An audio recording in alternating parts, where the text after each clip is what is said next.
Dun dun dun dun. A little too dramatic. Yeah. Well, we're learning about the D consonant sound.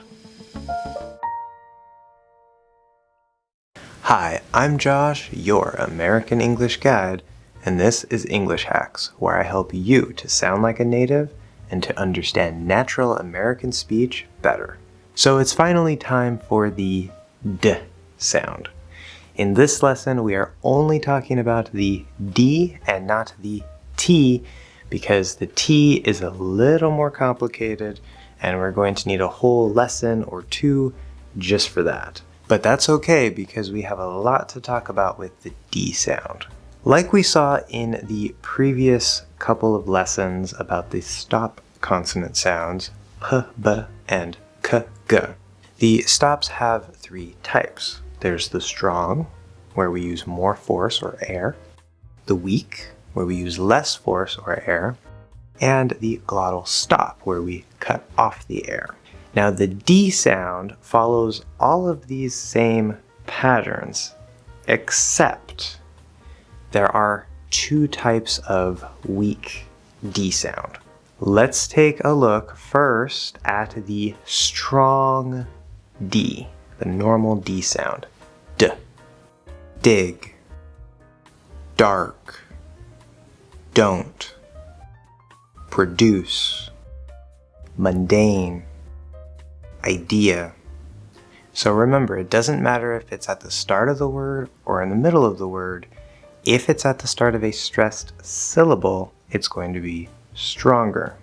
And the way that we make this D sound, in many languages, you actually do what's called a dental D, where you allow the tongue to touch flat onto the teeth. We do not do that in English for the D sound. Our D is back here. So there's your front teeth here. There's the top of your mouth, and there's a little bump. Then this is the part that goes up and back. So you first want to bring your tongue up here on, or maybe a little behind the bump. The exact placement has a little bit of space. Doesn't really matter too much, but we don't really want to touch the teeth, and we don't want to go all the way back here, okay? If you touch the teeth, it'll make it too soft, and it'll be D, D. That's not an English D. If you go too far back, then you'll sound what to many natives would sound like an Indian D, D, D, which is fine in Indian English, but in American English, that's not how we do it. So we want to go here, and you're not going to use the exact tip of the tongue. It's going to be a little bit flat. So the tip of your tongue here will be just slightly flat. You're going to go up here like this. Okay, so not like this. A little flat. D, D. Remember, we want to have that air build up just a little bit because it's a stop sound. We stop the flow of the air and then push it out. Let's take a quick look at the glottal stop D before we look at the weak D. Had. Red. Cod. Seed. You'd. So this works just like all of the other glottal stop sounds. You're going to go into the D position here, but instead of pushing it out, you're going to close it off in your throat. And remember, you're trying to just hold your breath for a little tiny, tiny moment, and then don't release the sound here, but release the air. Had. So you might even hear a little or something kind of coming from the nose when you release that, but not release it from here. The glottal stop D can be a little difficult to do. If you have difficulty, that's normal, just practice. Now for the weak D, and we're also going to come back to the glottal stop connections because that's part of this discussion. The D, unlike the other stop sounds, has two weak versions. There's the normal weak D, where it's just a softer version of the sound.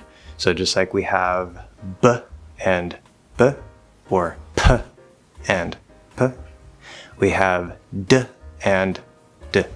This is used in some of the places where the soft version of other consonants is used.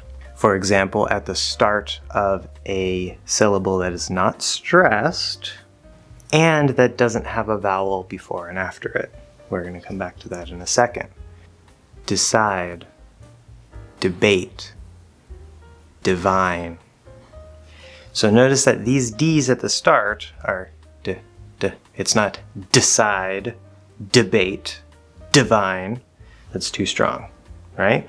Now, just like with the weak versions of the other consonant sounds, when you have a weak version at the start of a word, it is possible that it might have a little bit more force than if it weren't at the start of a word. More importantly, we want to focus mostly on the second weak D, which is called the flapped or tapped D.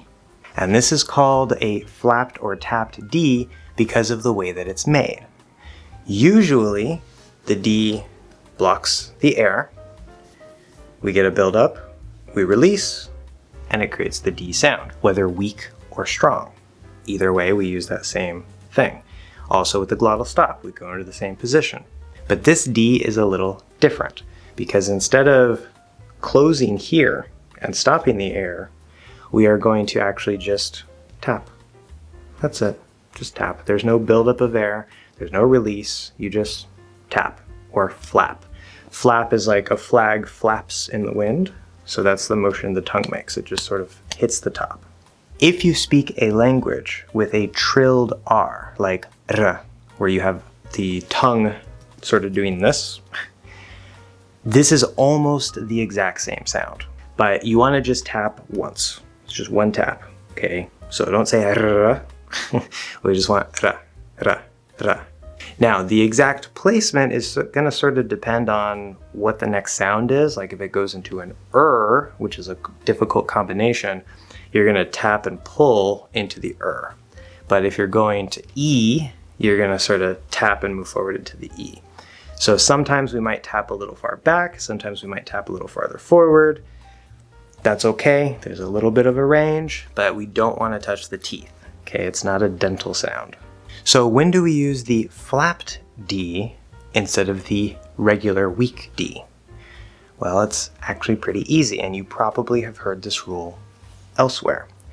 If the D is between two vowel sounds, that's part one, and it's at the start of an unstressed syllable, okay? Now, if you already know that, I'm going to tell you something that you might not know. So, hold that thought. Let's look at some examples of how this works normally inside of a word. Ladder, heading, bleeding, widow, odor. So you can hear, I'm not saying ladder or widow, I'm saying ladder, ladder, widow, widow, ro. This sound never starts a word. But this is the thing that maybe you weren't taught before. The flapped D actually can be used in all three positions, at the start of a word, in the middle of a word, and at the end of a word. But remember, there has to be a vowel sound before it, a vowel sound after it, and the syllable needs to be unstressed. So we just saw some examples inside of a word where it's in the middle at the start of an unstressed syllable. But what happens if we go to the front of a word? What happens if we say decide, but we say you in front of it? Now we have an oo sound instead of you decide, yuda, yuda. See, I'm flapping it.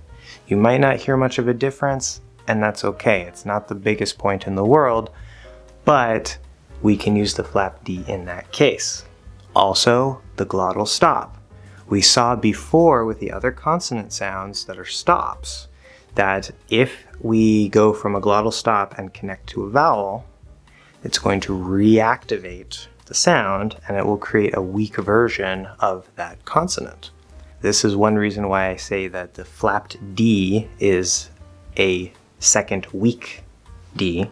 In this case with the glottal stop D, if it connects over to a vowel, then it will reactivate, but it reactivates as a flapped D, not as a regular weak D.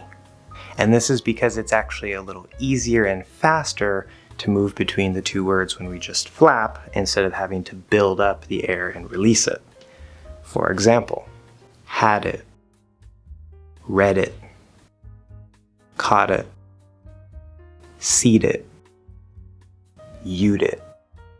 Now, of course, not all of those pairs of words naturally go together, but this is just to focus on the sound to keep things nice and simple for you guys. Now, there are a couple other random cases where the D sound might disappear. We're not going to worry about that in this lesson, or where the D sound might blend or connect in some special way with the next sound. We're not going to worry too much about that in this lesson either. So don't worry, we will talk about that later. But these are the 4 D sounds. Again, there's lots of rules here, but we don't want to focus on the rules. The rules are to help you as a temporary guidepost, but we really want to train your ears, right? If you learn that widow has a flap D, you hear that flap D. You don't have to try to remember, oh yeah, if it's a D and it's between 2 vowels and it's also at the start of an unstressed syllable, you just hear the flap D. Definitely don't miss the next lesson, which is about the T consonant sound. As usual, a very special thanks to all of the English learners who are directly helping to support English Hacks on Patreon. Don't forget to check out English Hacks on other platforms. Thank you guys so much for watching another English Hacks lesson, and I'll see you in the next one.